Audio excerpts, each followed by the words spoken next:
सरगम studio Bodhgaya.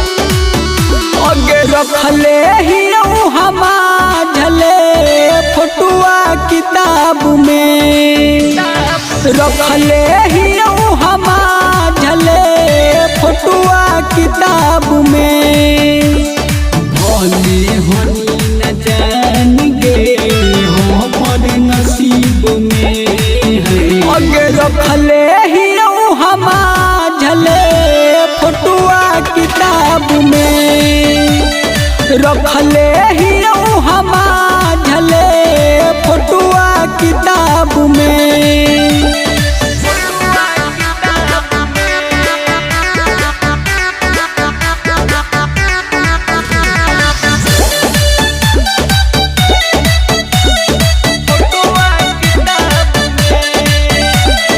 LKG से तू पढ़नी हाल मैट्रिक ताल साथ गे, छोड़ी के तू त चल गेली दोसर के कैसे साथ गे।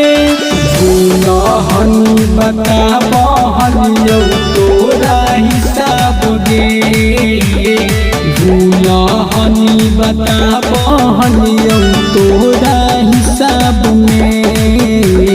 रखले ही हमारे फोटुआ किताब में, रखले ही हमारे फोटुआ किताब में।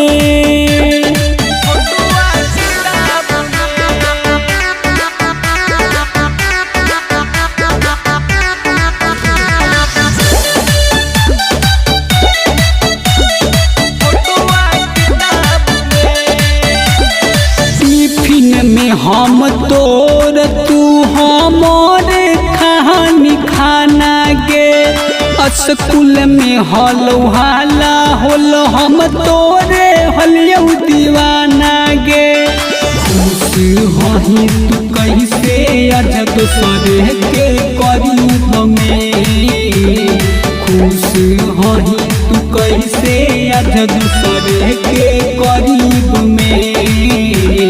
रखले ही हमारे फोटुआ किताब में, रखले ही हमारे